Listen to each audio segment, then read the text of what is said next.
All right, raise your hand in the chat. We'll get going, guys. Before I open, the only thing I'm going to open with is this. Look, end of the day, very fulfilling season, journey, all things considered. Just ended a couple of weeks too short. Uh, so that's definitely painful. Number two, our head coach is almost 40 today. So he's still a year away from hitting the 40 mark, but happy birthday, Sean. Someone, you know what? I'll congratulate uh, Liam Cohen. I think he's a head coach. He's an alumni here. And isn't it cool that Pete Carroll's back in the league? And what an AFC West. You got Coach Reed, Coach Payton, Coach Carroll, Coach Harbaugh. I mean, that's a Mount Rushmore. So even though football season's not over yet, some of the let's call it the bylines, whatever we're going to call it for the upcoming season, are starting to come to fruition. All right, guys. You got any questions? No questions. It was Right, good. right. It Adam, let's was go ahead, man. all in- Yeah, Les, I'm just curious, you touched on it, but just overall, what was your assessment of kind of how this young team came together and kind of blended with some of the veteran elements to make the run that it did? That was the fulfilling part.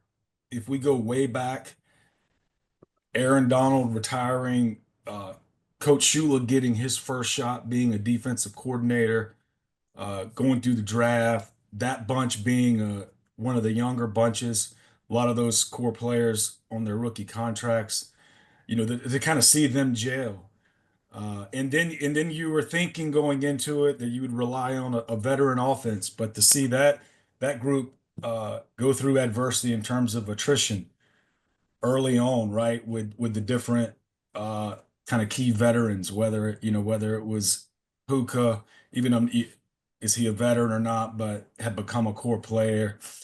Uh, Cooper, Higby coming back, not back yet. Rob Havenstein, so it was just it to see that part, and then to dig a hole, and then to dig out of it, and then there was times when we dug out of the hole where we got to 500 and we went back under 500.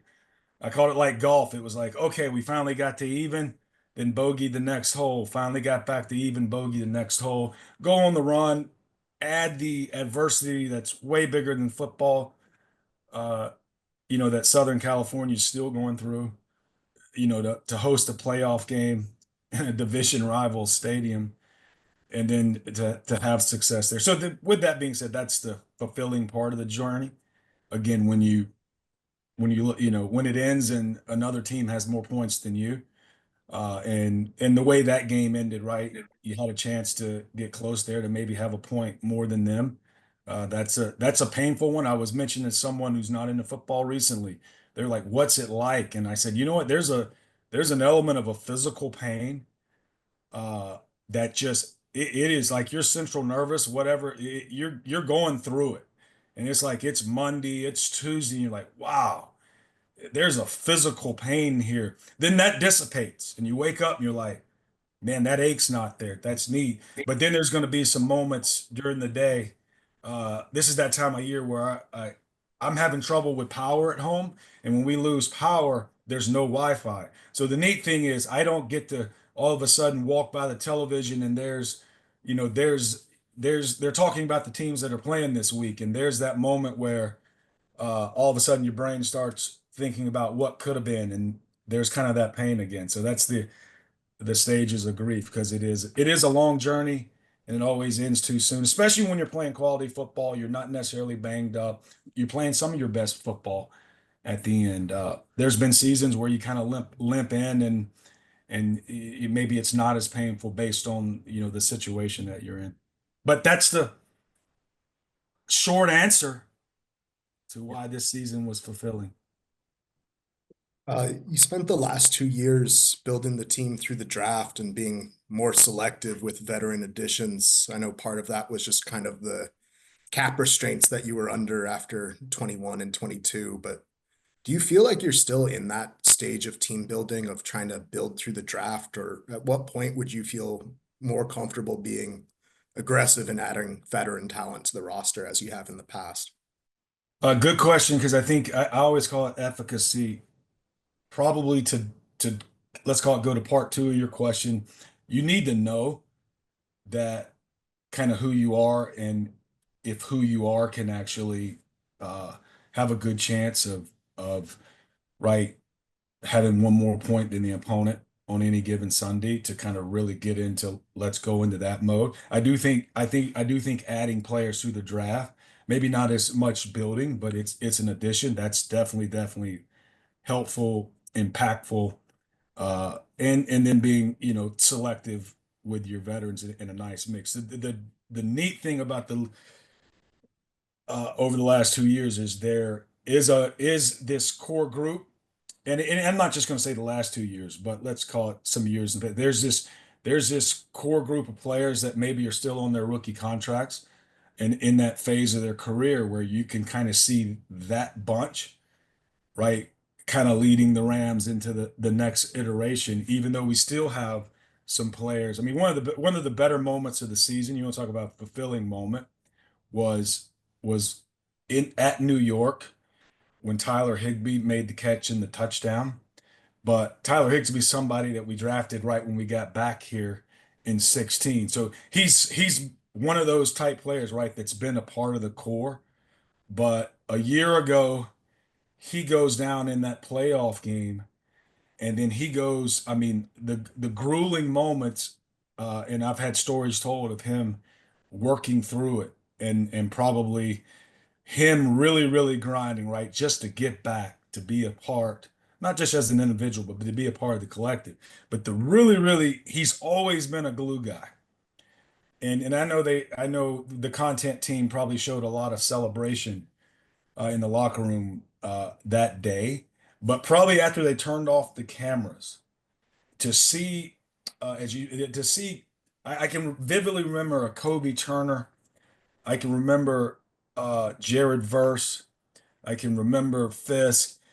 Those guys going, I mean, still celebrating with Higgs, and Kobe was there with him last year, but Jared Fiske, some of the rookies this year, they hadn't even really practiced with Higgs.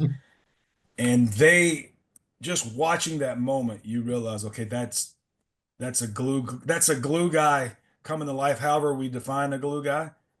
Uh, and he's definitely the epitome of that. In the past, you've referred to Matthew Stafford and Cooper Kupp as weight-bearing walls for this organization. Matthew said he needed to think about his future. Cooper expressed some uncertainty whether he was in the team's future plans. Do you still view Matthew and Cooper as weight-bearing walls for this organization? They've definitely been weight bearing walls. So I know where you're going with that, kind of what's next for them. And again, I think with each player, especially, and it's not just them. You can go to the players, the Higgs, and those are going to be the players, right, that have been here a while. They're still on their contract with us. And usually it's a question about, do you want to keep playing football? Similar to what Aaron Donald went through, all the contract structures that you go through. And we'll continue our philosophy here. I know Sean mentioned it. We're going to decompress. We're going to somehow try to get through this weekend because it'll be painful watching, at least in the NFC, two other teams vie for that conference championship instead of us. They earned it. Even though they earned it, I probably won't watch it. And then what we'll try to do is really get rejuvenated and come in, because now you got to start putting the puzzle together. Again, usually the way this thing goes, there's a subset of players that are on their rookie contracts. Those are pretty much easier players, right? They're going to be here, and we'll begin figuring out, ideally how they start the season, and then we'll compete for how they contribute. There will be a few of those players that we'll talk about, right? That you could extend early. There's a subset of players that our contracts are expiring, and we'll have to work through that. And there's that subset of players, that we'll talk about that are on the back nine of their career. And, how many more years are they going to play NFL football? And how many more years we'll work together as a Ram? And that's always the puzzle. Uh, that we have to put together. We haven't done that yet. We'll figure it out. I can say that, if you're speaking to Cooper and Matthew, I mean, it I don't even know if I could put into words what they've meant to this organization. I think I probably have a picture behind me somewhere where it's Cooper Kupp catching a ball uh, at SoFi on the last weekend of the NFL season. A ball thrown by Matthew Stafford that, changed the course of this franchise. And there's a banner hanging in that stadium that, only one team gets a year. And I'll say that what can I say about that? That moment's in a lot of memories and a lot of pictures. That's what they mean to us. Thank you. Stu? Hey, Les, just when you look at not only Jared and Braden's season specifically, but just the production you got out of this rookie class as a whole, what do you remember about kind of the vision you had for those guys and the group collectively, and how did that meet or exceed expectations based on what you saw them put together this year? I always like to say you'd like to say it doesn't exceed expectations, but the neat thing is we can have a vision. It's neat on draft day. That's that moment where I always call a lot of little kids who are now getting closer to being grown men, dreams come true. And that's a cool celebration. But then all of a sudden, that dream becomes their reality. And then you get to this ecosystem and it's a competitive one. There's an element of, I always say, stress and drudgery, even though it's very fulfilling. There's a lot of stress and drudgery to come to, right, the highest of the high and earn a role, earn trust of your teammates, of your coaches. And a lot of these players this year in this class, I know we'll talk about a few that are, kind of up for rookie of the year, defensive things like that. But a lot of those players came in and not only realized their dream on that draft day or a little bit after that draft in what we call college free agency. But the neat thing is to see young men go through that element of stress and drudgery because of the responsibility that it is to be an NFL player, to get a jersey on game day, and to have people like Matthew Stafford, Cooper Kupp, Rob Havenstein, Tyler Higbee trust you, rely on you, right? That's to have when you get to the end and all of a sudden the game of football is a little bit more than the game, and there's an element of a city watching you, and to have that responsibility to go out and perform and in that moment in that first round playoff game. That's to see I call it a little kid realize his dream and then all of a sudden become a pro. That'll get you teary-eyed as a human because it's not easy. It's not Madden. It's not you got a Madden score and you just plug people in and they play football on a I mean, to get to be that, whatever you want to call it, cartoon character on Madden, there is a lot of human uh, effort, perseverance, grit that goes into getting that rating and performing on that computer. And then you're scheduled to pick 26 in the first round. But obviously there's a little bit of gap between there and the third round with what you guys gave up to move up to get Braden Fiske in last year's draft. Are you comfortable at 26 overall, or are you giving any thought to potentially moving back to maybe close that gap and get more picks? To be honest with you, I was hoping more for a little bit later. 26 kind of a gut punch right now. But yes, that's and I want to make sure y'all can hear me. I kind of got your question, but I got a message that my uh, poor voice quality. That could be because I'm still a little hoarse from a cold. Could be the computer. Making sure y'all can hear me. Yeah, we'll figure out the draft. 26 is an interesting place to be. Do you move up? Do you move back? Do you stay and pick? That one's a hard one we try to guess. Uh, Relatively good. I know it was neat yesterday. Jake Timmy, who's it kind of heads up our analytics, is built a little bit, continuing to refine a model on where you can predict players to actually go. But 26 is a hard one, and it's always a lot of options there. Appreciate it. Thank you. We're still trying to rejuvenate. I'm Yeah. still trying to figure out how I get through this weekend, and we're moving back or up. Yeah. Hey, Les. Hey, Gary. Hey, we were talking to Sean about this yesterday.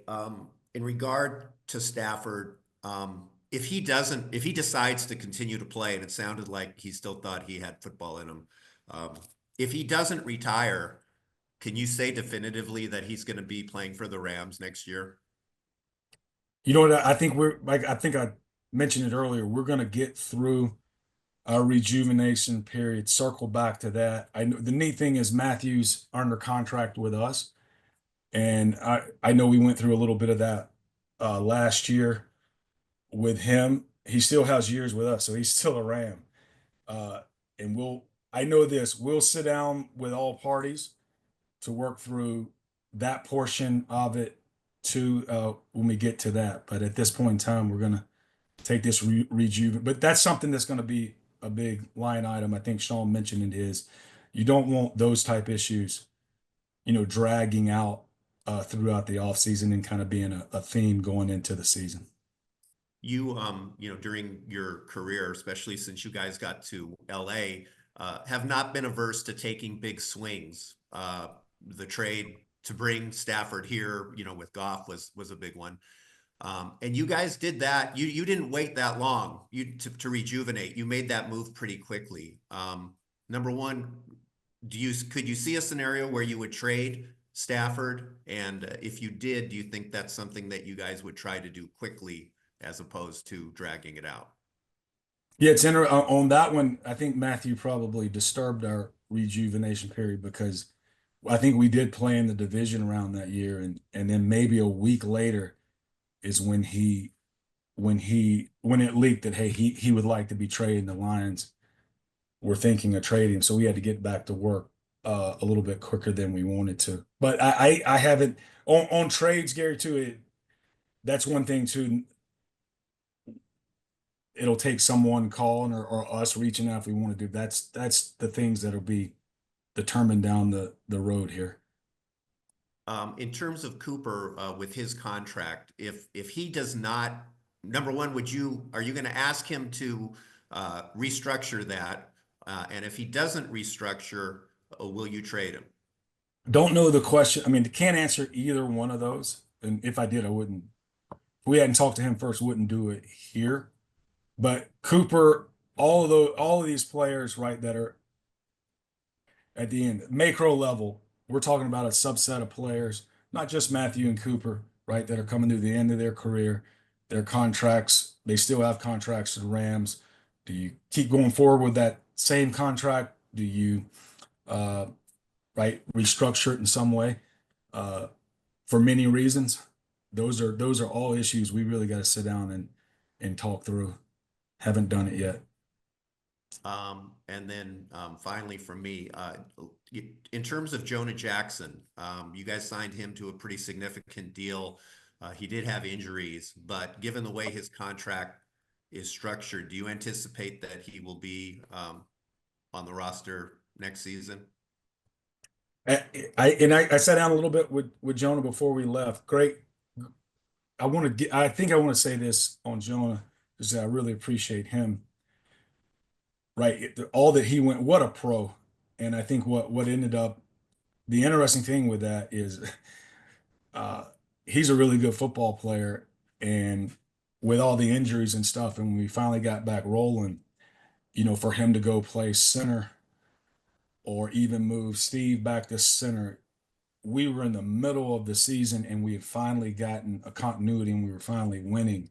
And it was going to be very, very hard because both of those players, even though they did some center during OTAs, had really not done center during camp. They were both injured and it was going to be hard to practice your way back into a routine.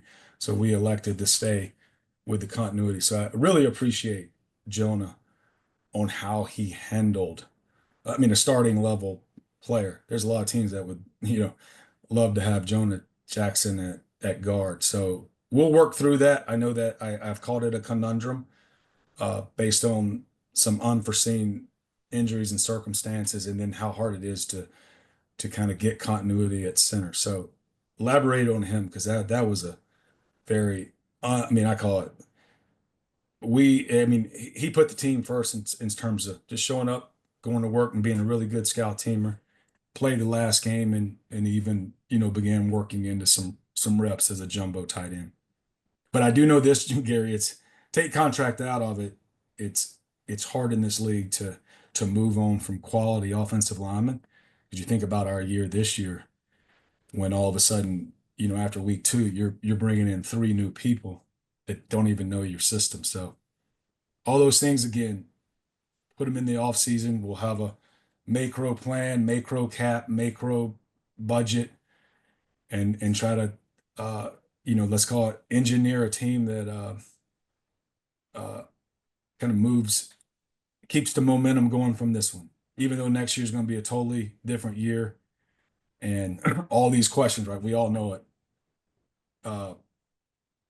Every team's different. Every team's there's going to be new faces. There's going to be some faces that aren't here anymore. So every single team in the NFL is different every single year, and to earn the momentum that we had at the end of the year, that does not just carry over. It disappears. There's a lot of months. There's a lot of months between July and January that it takes to earn that momentum. And there's going to be a lot of months between now and July where all that momentum's lost. Hey, the ability, right, of this core to gain that momentum's there, but still, once you roll into July, into August, you got to earn all of that back. Thanks very much. Maria. Good morning, Les. How are you? I'm good. How about you? Pretty good. When you talk about the rejuvenation period, do you make it a point to talk to the players now when the ending is abrupt like it was, or do you wait for that period and then individually talk to them? I think we wait. I know. I mean, it's interesting that you play at Philly, you get back. I don't know. I think I went to sleep at 3 a.m. that night. You're back in the next morning around 9 a.m. There's a fog. There's a disappointment. There's a lot of goodbyes. So there's some quick chats, but it's interesting too. A lot of the players, even some of the questions y'all are answering, right? You can't really answer them. But for the most part, it's hey, it's been a long year. Let's get away, let's recalibrate, let's come back fresh and begin. And that way, even with questions that to be able to answer a question with clarity, you need clarity, and that will take time. Also, Sean talked throughout the season about the young group being so mature for their age. Do you think a lot of that comes from the coaches, from being around veterans? What elevated their maturity, do you think? I think it starts with trying to identify players with that maturity. There's an intent there. Then you bring them to, if you want to use that word, a mature ecosystem. That's alive and well in this building with teammates and coaches, and not just coaches, athletic performance and things like that. And then I think all of that compounds, and even in the process, if there is an element where you go up, maybe we'll identify, try to acquire someone who's not quite there yet. You're then betting on them to get in the ecosystem and kind of go, okay, there's an element where the ecosystem, right, elevates, let's call it a human's standard. Like, okay, this might have been what I'm used to, but here it's there.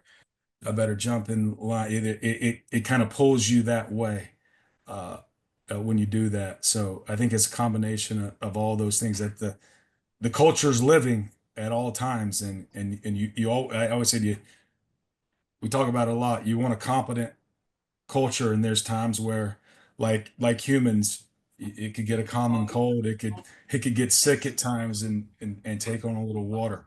But it is always moving, is always living, and you're always navigating that as Sean will say, hey, we like it where, hey, everyone comes in, they're a pro. And so all the amount of energy that you spend in this building is trying to, right, dominate your specific role in some way of elevating Rams football. And the more you get to, let's call it that mature, conscientious professional, where all the energy spent toward, uh, right, trying to engineer a collective, competent football team and not on other things, uh, we like to think that it compounds into uh, net positive results along the way. Thank you. Sarah? Hey, Les. Do you anticipate working to sign Kyren to an extension this offseason? I think that's something that's going to be uh, on the plate.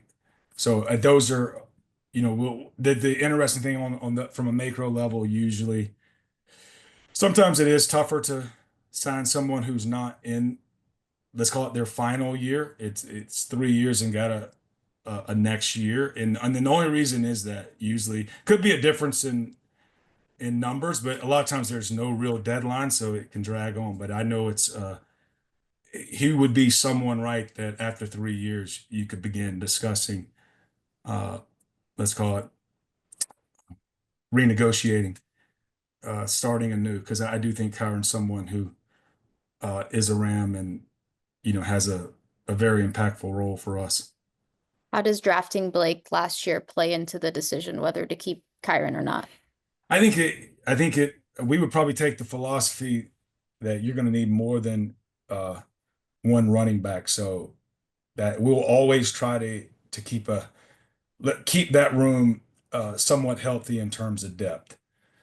And even with Kyren, right, there's a chance that he's had 2 great years, but there is how many there is there is a possibility, right, where, hey, he needs a partner to take some load off of him. He's probably played more than any running back over the last 2 years, so that's something to think about. So When you have two very good draft classes in a row, how does that affect maybe the money, even though it's not time to pay those guys yet? How does that affect the mindset, maybe free agency this offseason, thinking about the fact that you might have to start getting into those extension conversations next year and the year after?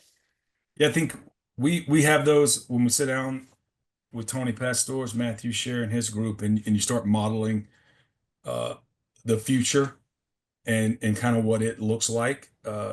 So that always comes into play. I would say probably 80%, maybe even more than 80%, but a good portion of the percentage you'll really be thinking about 225, with always the caveat of, if you do this is kind of how it affects 26 and 27.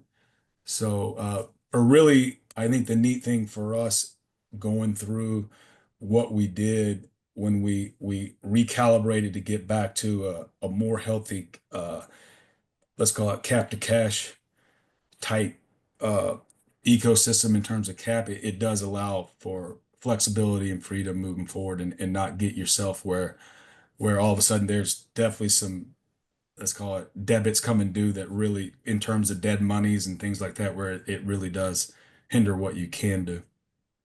Thank you. Wyatt? Hey, Les. As you've been kind of rebuilding this defensive line, how do you balance getting players who will, fit together schematically within that unit, and guys who, will mesh and want to play for each other? Preferably you would not settle. You would right, if you don't have one or the other, or if you don't have both, maybe let them go to another ecosystem. So that's the discipline part of it. If you can find both. I like whatever our key variables are, we like to say, look, if they don't meet those key variables, it's okay to them to go somewhere else based on it's a better fit for all, right? Person and situation to not be in our situation.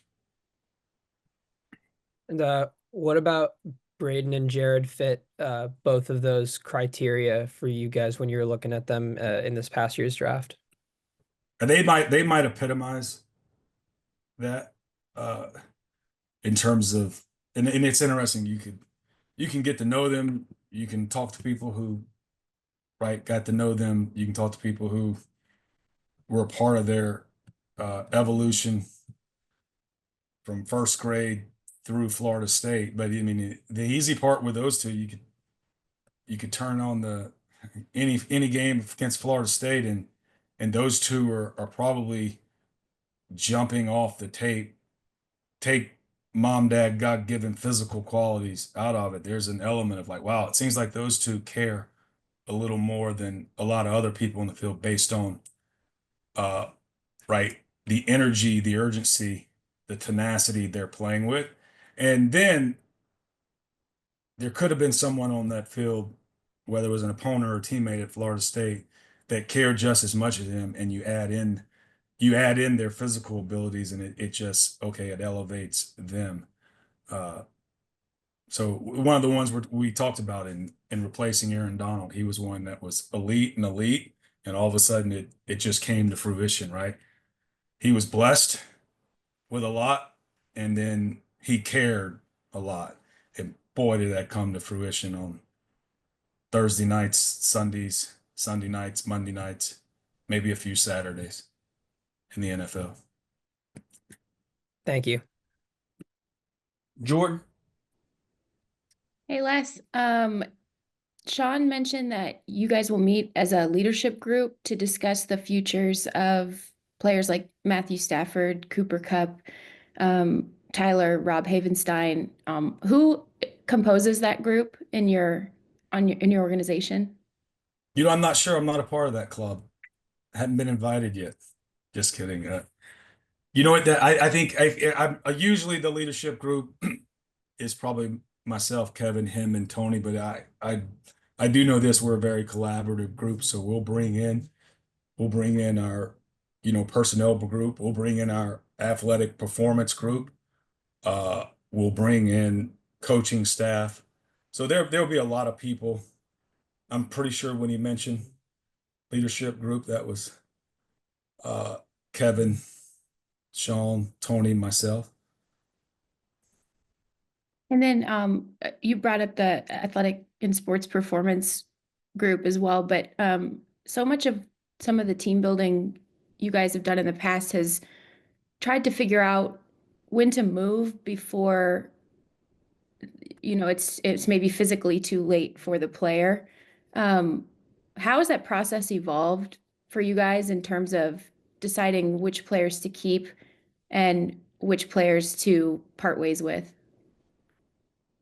I'd like to think that's always a very, very hard one to navigate, and there's many variables to that because there's even this year you could see the blend of, let's call it, the core that we've gotten to know, the veteran group that are in the back nine of the career, and how it does blend with the youth and somehow comes to magic. So that's always one that you got to work through and begin. And again, there's a lot of communication involved in terms of roles, and it take roles in how you practice, and if you're going to take a player that's a little bit older in the back nine of the career, how do you make sure you, from OTAs to the last game of the season, practice and not practice so that they can get through 18. There's so many variables that get into that guess.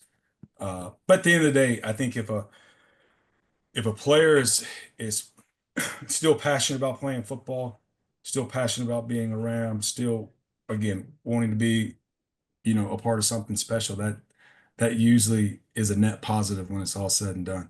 So many variables that get into that this season, because even if we get to 18 games at some point, it does seem, even with the 17 games. It is a long adventure, and I'm not sure all of us have evolved enough yet to figure out how to starting OTAs and get to January and February to be the best we can be.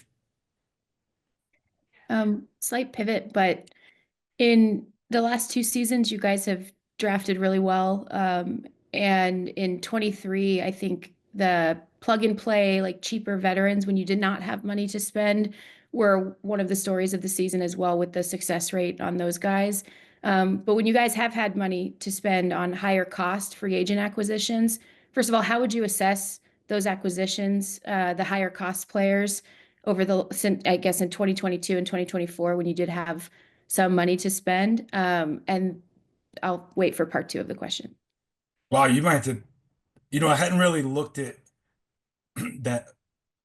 I don't have the list in front of me, so it's hard to assess them.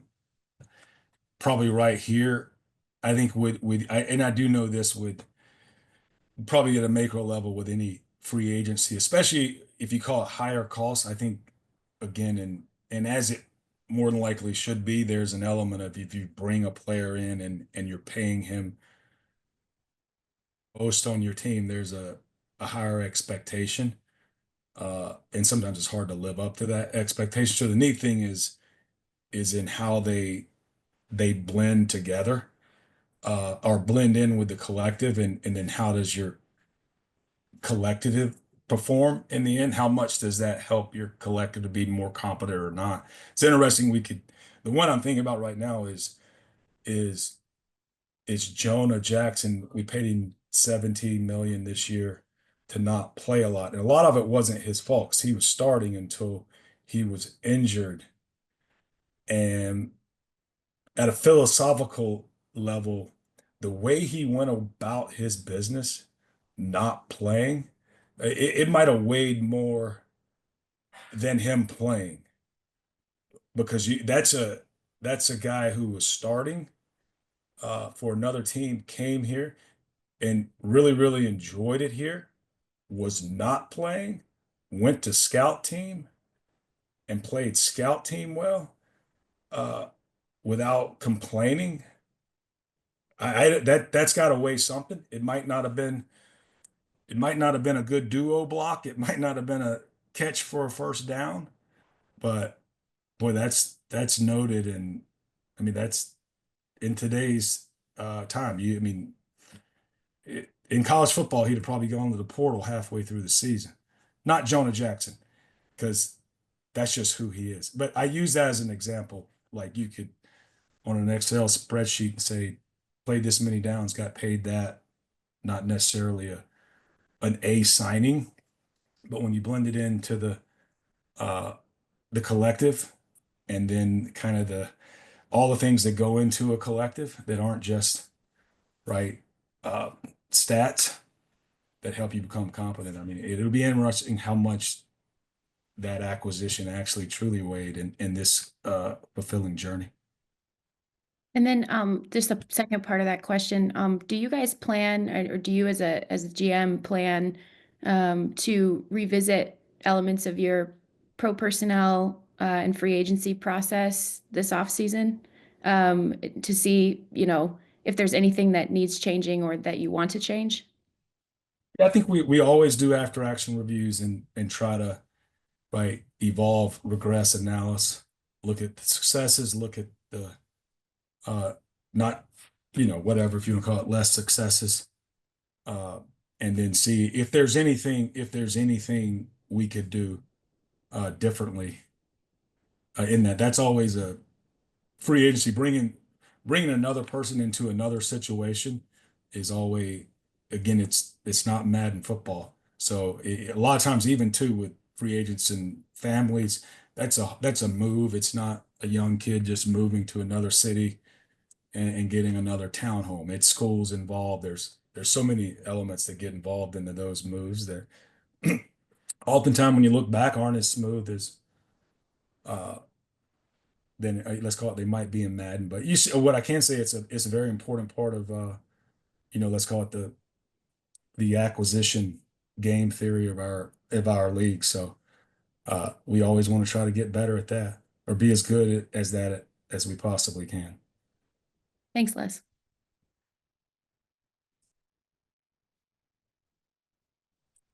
Last up, we got Beecher. Hey, Les. Greg, I mean, I've been, for whatever reason, you've been right there on my screen. Seems like you've been raising your hand for about an hour now. I apologize for being right on your I screen. mean, but I like the now for some reason you're talking and you've disappeared from my screen. Oh.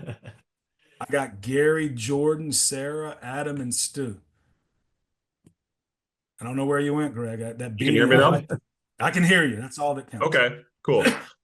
Sarah mentioned Kyren as somebody who could be eligible for an extension. You've also got two fairly key defensive players in that draft class who could conceivably get an extension in Quentin and Kobe.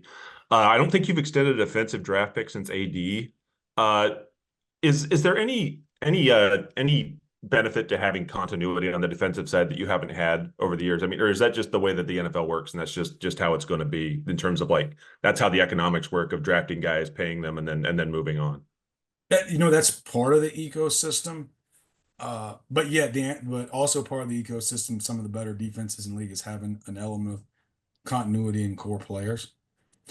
We went through a time there, especially the way we had engineered it, where when you had Aaron and Jalen and some highly paid players that were still under contract and taking a good chunk of cap and cash, where it was an element of there's some players that left that we would have probably if we would have engineered it differently, would have tried to re-sign it and keep. So it all depends on where you're at. But I do think, yes, the answer would be at some point here, getting some, let's call it a newer or a different addition of core players that are going to be around longer than just 4 years and keep carrying the torch. You can't do them all, but what I do know is you probably can't keep just restarting every year either. That's probably very hard to do too. So that's a lot of the puzzle, that we're going to have to sit down and talk about, because we've gone through there was a simpler time when, these 5, whatever, 6 players are getting paid well, some of the highly paid positions in our team. And then it was like, we can't extend anyone, right? You either got to be on a rookie contract, vet men, or one of those guys. And then it was this, I'm going to keep calling it remodel. Y'all keep saying our rebuild. I'll go back to our rebuild debate. But now we're going to get to that stage where, we don't have the Aarons and Jalen's, right, who are high, some of the higher paid players at the position, and how do you begin spreading let's call it those contracts to other players. So that's a little bit what we got to rejuvenate and begin thinking about. Time, I mean, these 2 years seem like they've flown, and now we're at this stage. Yeah. Last one. It seems like every offseason with the Rams, the main story is, will somebody come back next year? Will Sean McVay decide to coach next year? Will Aaron Donald retire? Will Matthew Stafford decide to play for the Rams? All that kind of stuff. You're the architect of this whole thing. You're going into your 14th year in charge of the Rams. You're like the 4th longest tenured GM who doesn't own his team or something like that. How are you doing? And why, what's your feeling after such a tumultuous year with, all the setback, all the physical, stuff in terms of the fires and everything? How are you doing? How's your energy, man? The energy is great. There's an element at this stage in the career where there is perspective there. I'm trying to get the right word of probably honored, fortunate to be, like you said, 14 years in. I can tell you this. I turned 54 on the Sunday that the Eagles beat us. And there's many times at age 54 I go, and that I can say I take losses way too hard. But the neat thing, I'm only going to say that as I've gotten to 54, I now have this outline in my phone on notes on what I need to get to pretty quickly, right? To get over that loss. It's neat that it still hurts. I think if a loss didn't hurt, I probably wouldn't do it. then I'd start thinking, wait a minute, am I just doing this to do it? But I do know that the neat thing about being somewhat, I guess, call it finally getting mature, is you can be intentional about, okay, that energy is definitely net negative. How do I get back to, let's call it, more reasonable, rational perspective, and then try to, provide that within the building as a leader. So, but I do know this, to be 14 years in, that's an honor. That's a lot of luck. That's a lot of teammates helping you get to this point. So I mean, wow, to have this opportunity and responsibility. I mean, I was one of those kids one time, obviously. I don't think I was ever good enough to truly dream about being an NFL player, but there was an element of dreaming about, having a career in football. So I'm still getting to live that dream. So but I can be. I'm looking forward to the next few weeks to be intentional about rejuvenating and putting the phone on airplane mode a good bit, and then so we can come back fresh and restart this thing. Right on. Thank you. Les, we appreciate you, sir. Hey, thanks. Enjoyed it. See y'all in sometime soon. Had a blast. The neat thing is I didn't get to see y'all as much during it's positive for me during practice because my office has a window. So you can look at it this way. Oh, the media is still there. I'm not going out there. Or it was more, oh, they're still doing stretching and this or that, and I'll wait till they begin the team stuff, and then I'll go to practice. I'll let y'all determine which one it was, but I can't say this going back to the last question. It is neat to get to know each one of y'all. I appreciate your passion for covering the Rams, the sport, doing your part in the ecosystem to make this bigger than a game. So can't wait to see y'all again here soon. See you, Les. See y'all.